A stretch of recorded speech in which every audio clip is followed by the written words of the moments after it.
The title of my talk, and I wish I had like a funny slide to show you, I don't, is Can't Stop the Signal, Enduring Hope in Divided Times. Can't Stop the Signal. Anyone out there who knows the movie Serenity?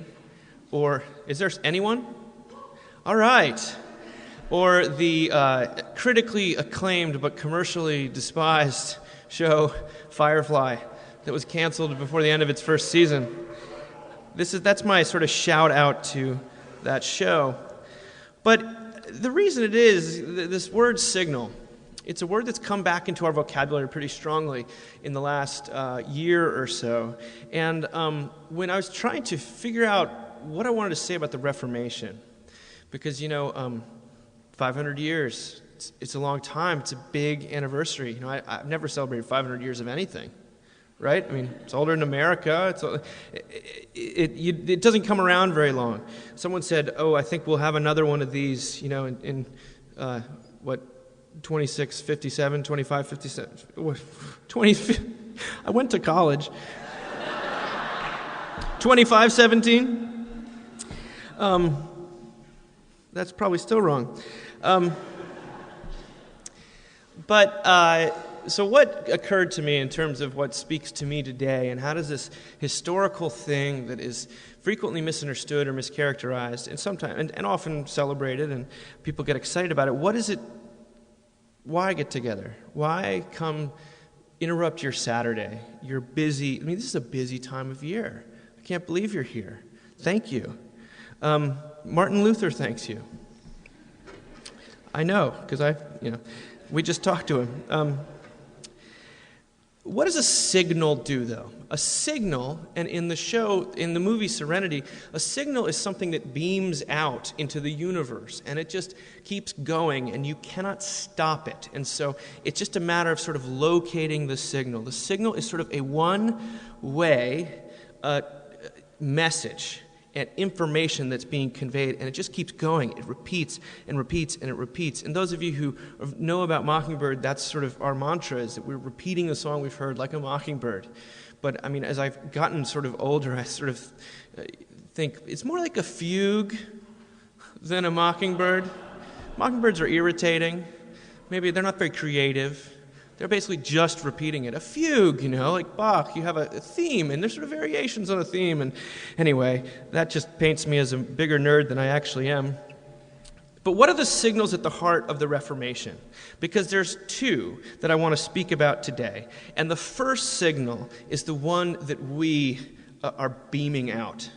Almost all the time that the Reformation located, the Bible actually, Jesus, St. Paul, Augustine, all these people, they located it at the very center of how human beings operate and interact with people. But it took this strange group of, Germans to sort of grab it back and to say, hey, this is actually true about all of us. And we're signaling stuff all the time.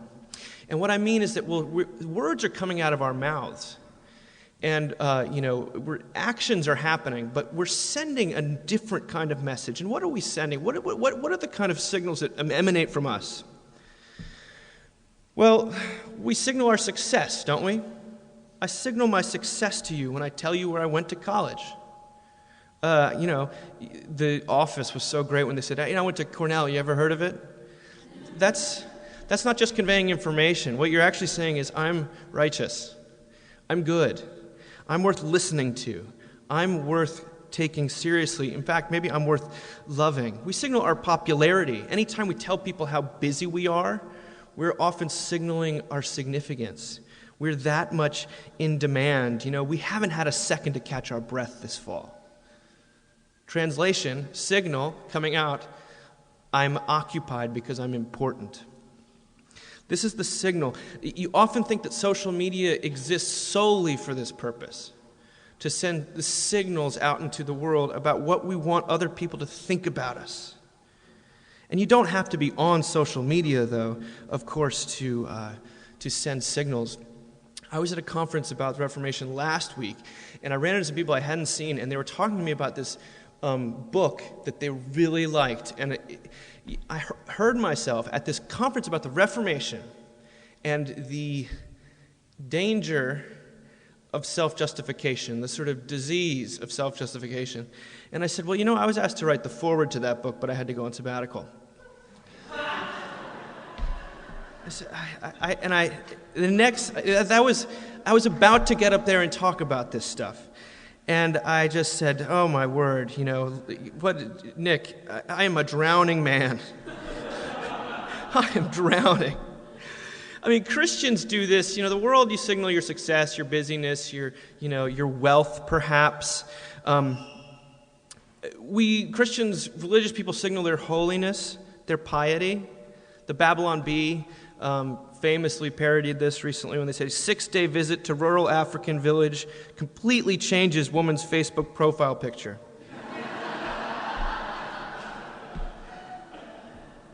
But that's not just it. Maybe you're sharing a prayer request, and you hear other people share theirs, but you've got a good one.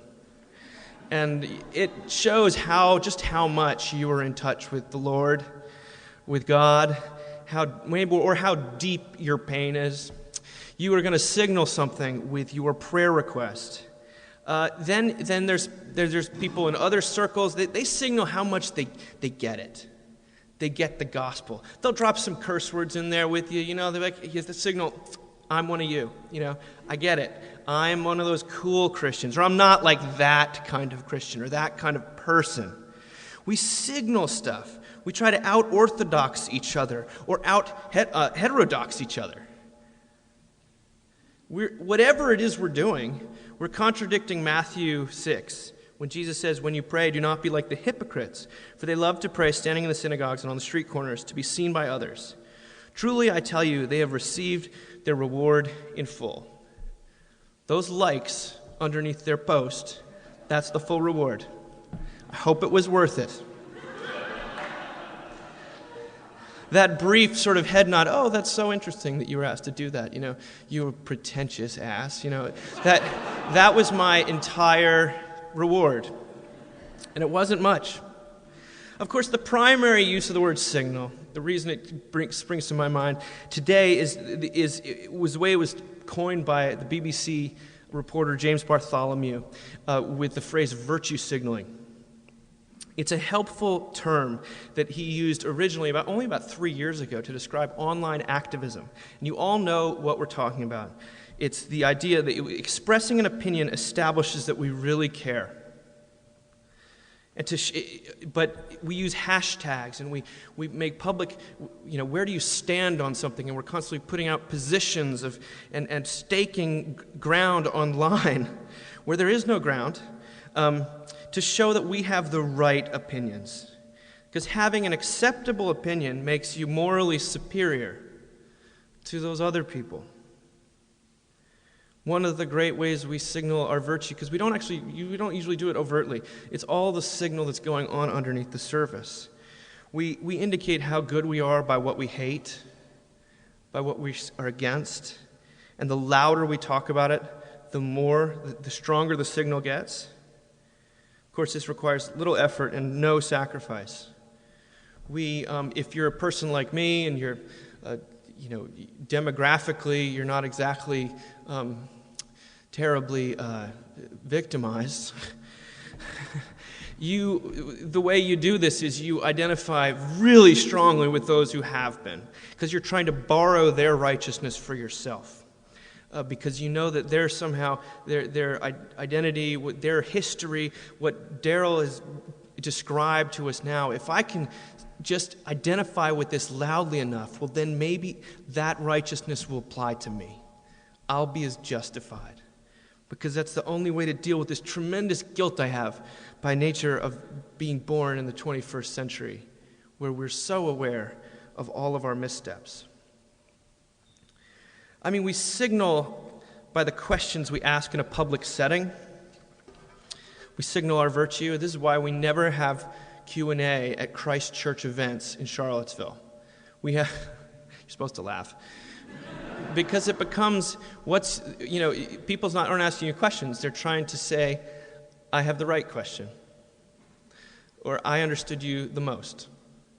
Or everyone else should bow down before my superior grasp of the content. You see, signaling is a euphemism for self-justification, whatever form it takes, which the Reformation placed right back at the core of what it means to be a sinner, is to be someone who is trying to justify your worth and trying to say, I am lovable, I am important, listen to me, hear me, see me. As T.S. Eliot says, it's just part of the endless struggle that we're all absorbed in to think well of ourselves. The human sinner, as diagnosed by the Bible, as diagnosed certainly by Luther and the other reformers, is caught up in an exhausting and painful pursuit of self-justification. I say exhausting, and I say fruitless and painful, because when we're sending our signals, what are we actually signaling? We're signaling the extent to which we feel condemned or guilty, aren't we not? The extent to which we know that we need to prove our worth. We need your validation. I need it that badly because I don't believe it. It comes from our engagement with the law. And this isn't just the law of God, which Paul says is inscribed on the heart. It's the law of you need to be other than how you are. This, whatever standard in your life by which you're measuring your worth, whatever's telling you that you need to signal your worth so badly, so overtly, so distractingly, well, that is your engagement with the law, and it's everywhere. It's, sometimes when you talk a lot about law and grace in the life of the Christian and life of the world, people say, well, you're making it sound like any standard of goodness, any ideal is bad. It's like a bunch of teenagers just saying, don't tell me what to do. But that's not it. There are plenty of things we should do. The law of God is good, it's holy, we can affirm it in every case, but it's a problem for the sinner who takes any chance the sinner can get to turn something good into a new avenue to feel better about themselves. Therefore, thereby evacuating any actual moral currency. You see, law is everywhere. As the signaling in our society demonstrates, we have not removed the law of God, the thou shalt, the thou shalt nots, by refusing its existence or by giving it other names. If anything, we are currently living in a climate of so much oppressive so much oppressive ought, that people are killing themselves. Martin Luther said this in his second disputation to the Antinomians. He said, law ought not to be taken in a technical or grammatical sense, but as it sounds forth in your heart, urging and battling your conscience so that you do not know where to turn. For the law is that experience or power, that handwriting impressed on our hearts, castigating and beating it, so that if the gospel would not come, you would soon have to despair. Yet this one law occupies and fills the whole earth. Indeed, it is so big that the world can barely contain it. That is why it is impossible to remove the law totally. For even if you were to remove these letters, L-A-W, which can be very easily deleted, the handwriting etched into our hearts, which condemns and drives us, nonetheless remains. Now that's some sort of highfalutin, theological, slightly arcane way of saying that to be a human is to live under the law. And it's not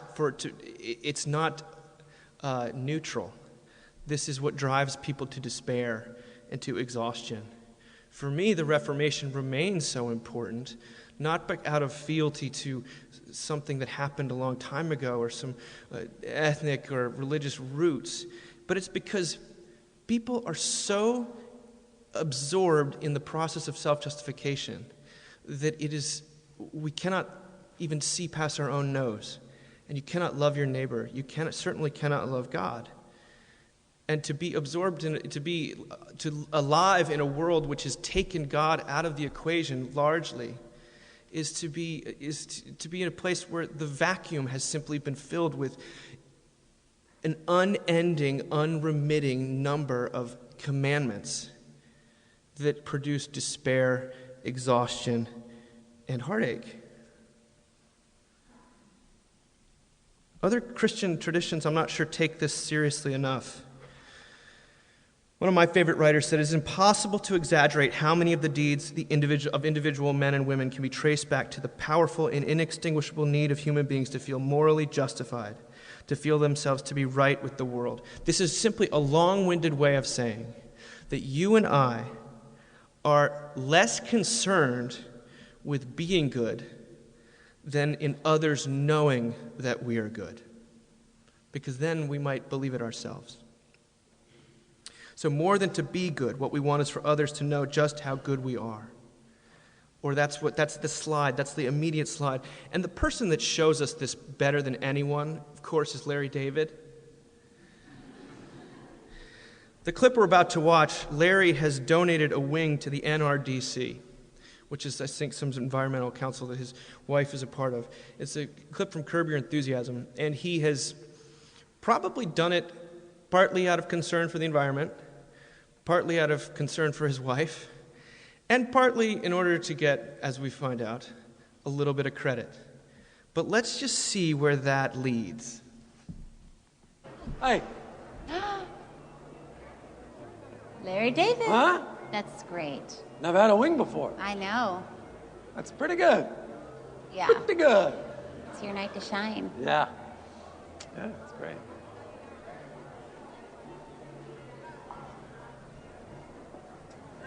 What is that? Wing donated by Anonymous. Yeah. Anonymous? Yeah. I'm not crazy about that. Now it just looks like I did mine for the credit, as opposed to, Mr. Wonderful Anonymous. I know who it is. It's Ted. Ted is anonymous. What are you, kidding? No. Isn't that great? He donated the whole wing. Didn't want anybody to know. Well, he told you, so he apparently wanted somebody to know. He told me, okay? Who else did he tell? How do you know he just told you? No. The point is that he didn't need all the fanfare and didn't need Fanfare? What fanfare? I don't like the fanfare. Are you saying I like fanfare? You can tell a few people. He just doesn't need the whole world to know that he donated all this money. You know what? I didn't need the world to know either. Nobody told me that I could be anonymous and tell people. I would have taken that option, okay? You can't have it halfway. You're either anonymous or you're not. What is it? Look, people are pointing out and go, there's Larry David. Oh, yeah, there's Larry David, the guy who has to have his name up on the wall, as opposed to Mr. Anonymous, but was really Ted. I'm proud of you. Anonymous. It's fake philanthropy, and it's faux anonymity. What do you think about that? Oh, I want to go talk to Senator Boxer. I'll be right back. Isn't he great? Ted. Yeah, Oh, you know each other, right? Oh, my God. You look fabulous. You are such a hero. Oh, you are, when you Barbara. founded the Oceans Foundation, you changed everything because his kids couldn't swim in the bay, in the ocean. Oh, the poor little kids. You They are couldn't swim in the bay. The best. Oh, what about the 400-foot pool they could swim in? Was that wasn't No. available to them at the time? Well, could I just say, that aside, look at this. Oh. Anonymous. But You really, I know. I didn't say, Larry, did you know this anonymous is Ted? Yeah, You just can't I know. did. With the Yeah. point on you didn't need to do this. Well, something. didn't That's ask true. you- He didn't. But that's didn't. why Yeah. that's why I kept my name off, because I think it's the exhibit, it's the issue that needs to stand forward. And you're not so me. passionate about the issue. Thank you. Too many people don't do things out of the goodness of they want the credit. You are number one in my book, Ted Danson. Senator? Please don't forget that. I'm sorry, I've got to run. Bye, Larry. Bye, Ted. That's so sweet. See you later. Yeah. Break this one. Wow.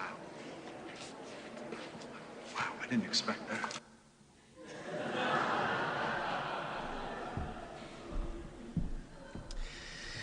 So in his commentary on Curb Your Enthusiasm, Martin Luther wrote, "The fact is, the more a person seeks credit for himself by his own efforts, the deeper he goes into debt. But it is impossible to gain peace of conscience by the methods and means of the world. Experience proves this. Various holy orders have been launched for the purpose of securing peace of conscience through religious exercises, but they proved failures because such devices only increase doubt and despair. We find no rest for our weary bones unless we cling to the word of grace. You know, we have a lot of holy orders of our own trying to secure peace of conscience, trying to secure that enoughness to silence the voice of condemnation that we intuit from the world and from our own experience of our own heart. I was struck by the way that this works out, that instead of giving us peace, our doubt and despair increases. In that article in the New York Times a couple weeks ago that asked, why are more teenagers than ever suffering from severe anxiety? Maybe you've paid attention to this. Over the last decade, anxiety has overtaken depression as the most common reasons college students seek counseling. I think last year in its survey, the American College Health Association found a significant increase of undergraduates reporting overwhelming anxiety in the previous year, from 50% in 2011 to 62% in 2016. Meanwhile, in the last 10 years, the number of suicide attempts in that precise demographic has doubled. Well, what's going on? They're trying to secure peace of conscience by works of the law, and it's not working. For many of these young people, one expert says, the biggest single stressor is that they, quote, never get to the point where they can say, I've done enough, and now I can stop. There's always one more activity, one more AP class, one more thing to do in order to get into a top college. Kids have a sense that they're not measuring up. The pressure is relentless, and it's getting worse. So what's going on there? You're spending your adolescence trying to beam this signal out that isn't there, and you are driving yourself essentially to the madhouse because you're trying to secure peace of conscience by works of the law, and it doesn't work. Self-justification, this beam that we're transmitting, it seems to never meet its end, any kind of satisfaction. Now, it may sound that I've got disdain for the cycle of signaling that we all go through, that we just went through at lunch, and we're going to go through the second we walk out this door. But I don't. I have compassion, because what these students are doing is the same thing you and I are doing when we are trying to feel better about ourselves. We're not actually just trying to feel better of ourselves. We're actually trying to work out our salvation with fear and trembling. We're just doing it in a way that was never intended to work. The law cannot, if righteousness could be attained through the law, Paul writes, then Christ died for nothing. But that's where we are, and that's one of the reasons why the message of the Reformation, which is, as Nick and Jake and Sarah said so well, it's just the message of Christianity. That's why it's just so precious today. Because look at, what do you do when you talk about virtue signaling, for example? What have I done? When I do it, it allows me to write off any public utterance of concern as false, as mere performance, anything that I don't really want to hear about. So you're just virtue signaling. In other words, calling out virtue signaling is a way of virtue signaling. It's what I'm doing right now. It's a way of signaling superiority, of parsing the righteous from the unrighteous. And that's what's going on with all this signaling. We're simply dividing ourselves over and over again, because when you're caught up in justifying yourself, you're going to resent the person who looks like they're a little higher up on the ladder than you, and you're going to patronize the one who's a little bit further down. You're not going to be able to love. Furthermore, if you're way up top, remember, as Niebuhr said, there's no cruelty greater than the cruelty of the righteous. But this is perhaps why we've made life into a contest of righteousness. We saw this pretty dramatically in Charlottesville this past fall. Everyone knows what happened on August 12th, and Daryl was just talking about it. He gave us a refresher. And what happened was interesting, not in terms of what actually went down, but we were right there. Our church adjoins the park in question. And what we heard ourselves saying, everyone, that the second afterwards, how are we trying to make sense of it? Well, the thing you heard out of all my neighbors' ears, and I heard myself saying immediately, was, all of these people came from out of town. The neo-Nazis and the Antifa, they all came in from out of town. What's the signal I'm sending? They're not like the good people of Charlottesville. I am parsing the innocent from the guilty, keeping myself on the innocent, the righteous side of the line. I'm indulging in an us versus them categorization which got us into the hot water in the first place. Fleming Rutledge, in her book, The Crucifixion, says there's nothing more characteristic of humanity than the universal tendency of one portion of humanity to justify itself as deserving and some other portion as undeserving. Nothing is more foundational in the Christian faith than the recognition that we can never be justified in that way. To speak of deserving is to divide up the world in a fashion that is utterly alien to the gospel. Christ came to die expressly for sinners, for the undeserving, for the ungodly. So that's the beaming message. I am loved, and the stronger it gets, the easier it is to put yourself on the good side of the equation. But the Reformation also recovered the other signal, the signal from God to you and me, which is in spite of, and in fact of, because of, this inability to ever live up to whatever thing is making you feel like you have to signal all the time. God has a signal of his own. And it's not a no, it's a yes. Not only are you forgiven, your endless parsing of the righteous and the unrighteous, but you are gifted with a righteousness that's not your own, but is his, and therefore yours. This is Luther's great insight, because he knew that if we were to keep looking within ourselves for any shred of that goodness, we would take even the shreds of wonderful things that we are a part of, and we'd turn them into score totals to be compared with our neighbor.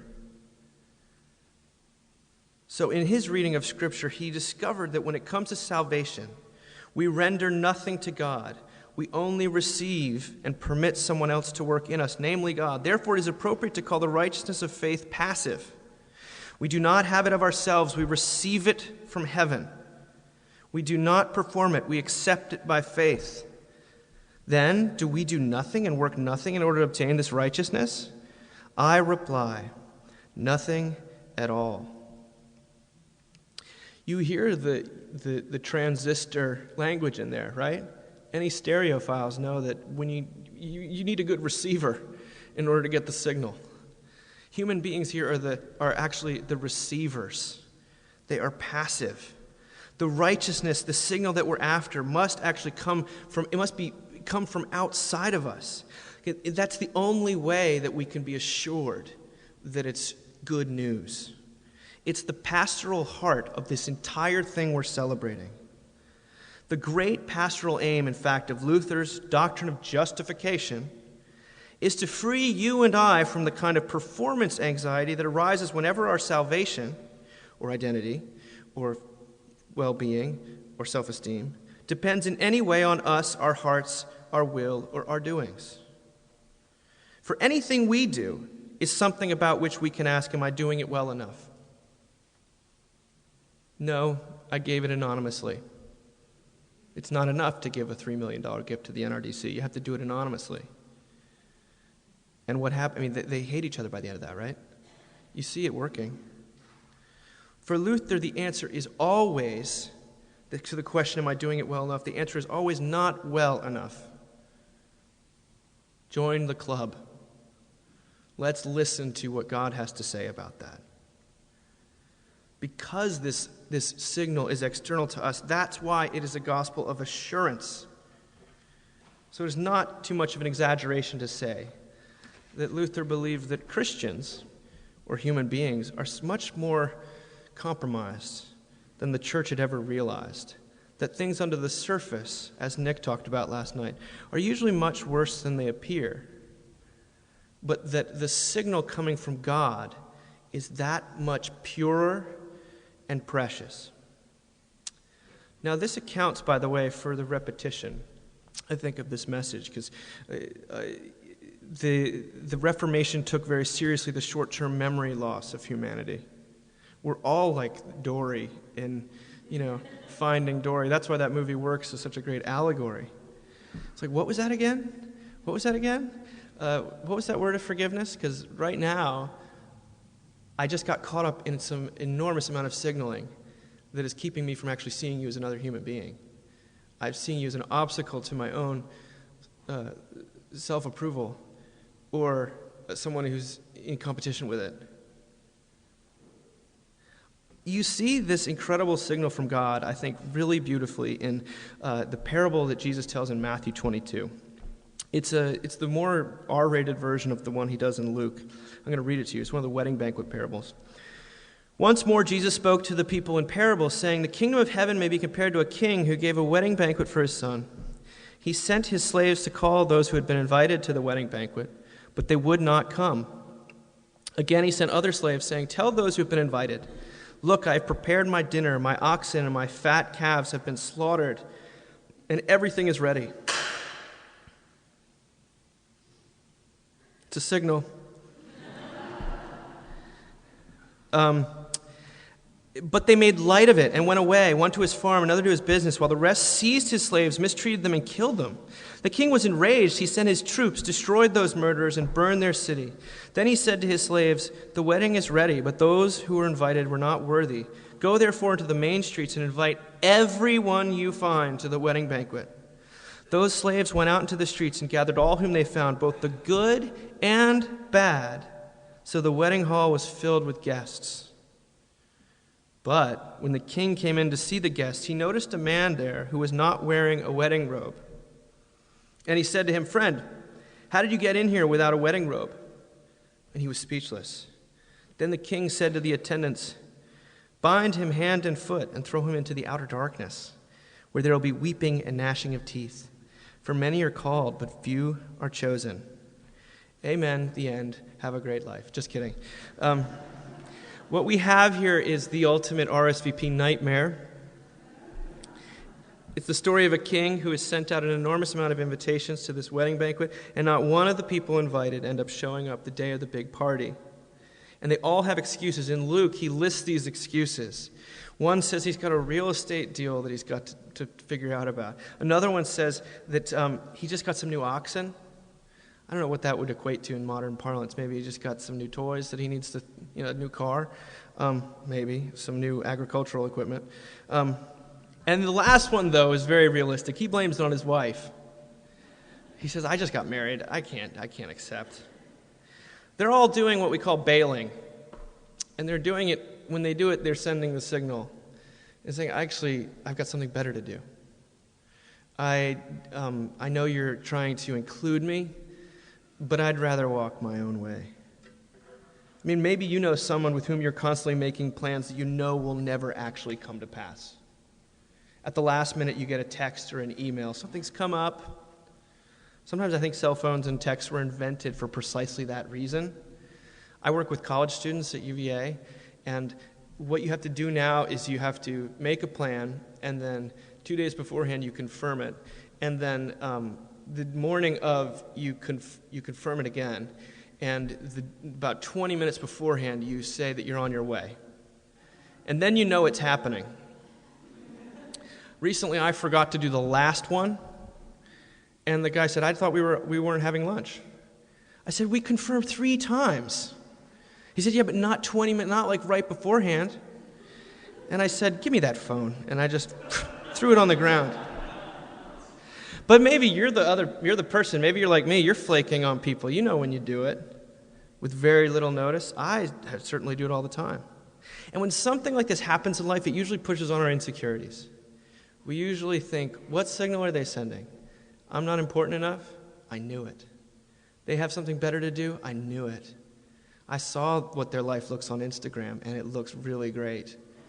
And it can't include a person like me. But Jesus is not, or the king in the parable is not like us.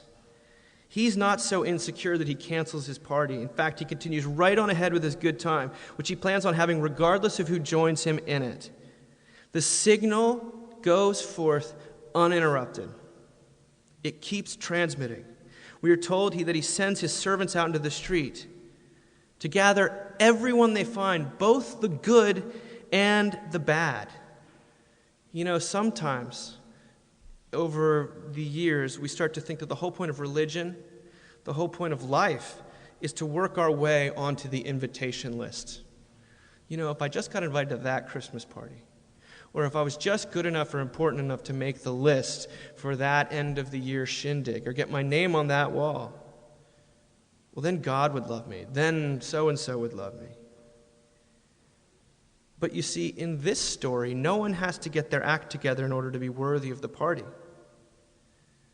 Perhaps it's because God's party does not have bouncers. It has ushers.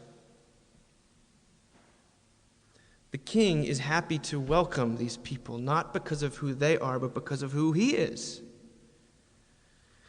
This invitation, which continues to go forth, despite the shilly-shallying and the wishy-washy and the lack of confirmation. It's a signal that endures and extends even to those who are caught up in dividing the world into the good and the bad. But that's not where the parable ends, right? He's getting these people off the streets. So let's think about this. They presumably didn't have time to rent a tux. They might not have had time to, go shopping for a dress. They probably couldn't afford one, even if they did. Which means that the king himself provides them with the wedding clothes. The signal turns out not just to be information. It turns out to take the form of being clothed with this regal attire that you only have by warrants of showing up and having a pulse. It's a fancy word for the imputation of righteousness. But what we find is clothed in these wedding clothes which are provided by the king himself.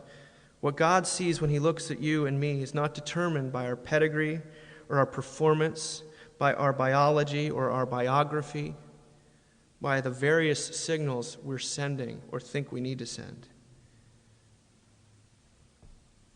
Our acceptance is determined solely by his love and grace, by the one who loved me and gave himself for me. Except for this one guy who refuses.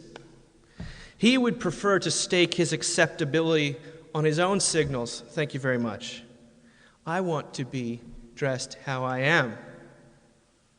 And he refuses to even talk to the king about it, you'll notice. The king has to discover it. It doesn't end well for him. And if I'm not going to try to figure out some sort of eternal situation here, but I do know that the refusal of grace defines the true nature of hell. It is the only thing left for those who will not accept their acceptance. And yet, we know that Jesus does not stop there. Robert Capon wrote that Jesus came to raise the dead. He did not come to reward the rewardable, improve the improvable, or correct the correctable. He came simply to be the resurrection and the life of those who will take their stand on a death he can use instead of a life he cannot. What did Jesus in his death do? It says he descended, what we say every week in the creeds, he descended into hell. Not just the hell of the guilty, because that's what heaven is too. We're all guilty. It's the hell of the stubborn and the self-righteous and those who are convinced that they need to figure out who's in and who's out. And he goes in there and he rescues. Now, this sort of non-stop, unremitting signal is something that is the reason that I actually asked Daryl Davis to come speak to us today. because I saw it at work in that documentary in a way that I don't think I can fully articulate. I don't think he can fully articulate, but something has taken this man captive, and it's this thing that you heard when he says, if you really want to heal something, give your adversary a platform, get the soda pop ready. I mean, those are small things, but they're big things. There's one example early in the documentary that I thought we'd close with, because to me, it is the heart of why this 500th anniversary is worth celebrating. And it comes when the clip is of him talking on a Geraldo Rivera show in the sort of, I think, the early 90s. Let's watch it.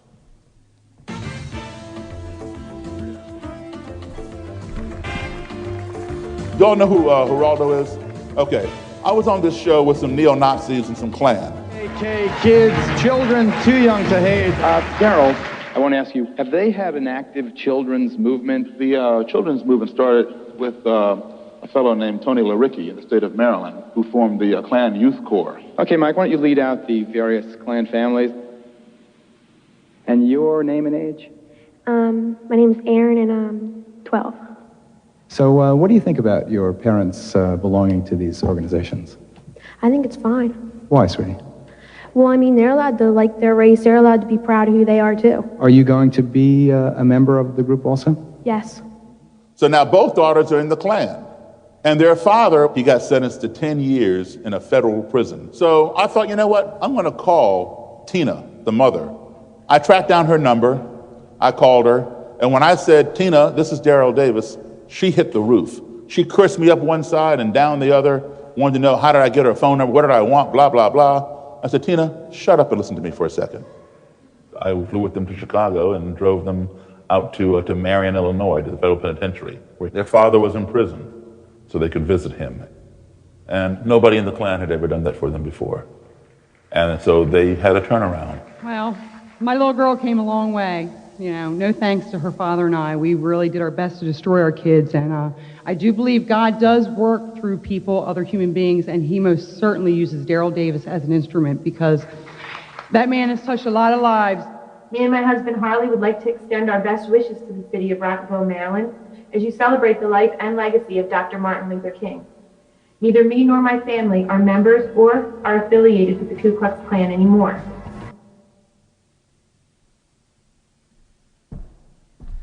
So there we get a little glimpse of this king who keeps inviting and keeps sending that signal. I mean, it even takes the form of a phone call.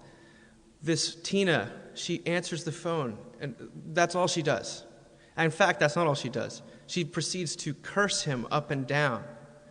But Daryl, through whatever God-given grace or patience or perhaps deafness he's been blessed with, he just absorbs it. He absorbs the hate. He absorbs the resistance. He absorbs the justification. How dare you call me?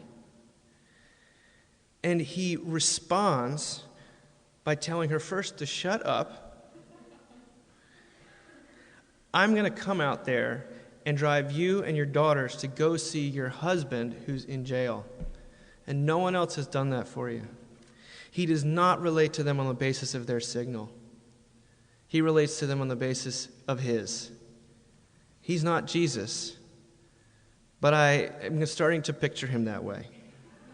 Just kidding. He's really not Jesus.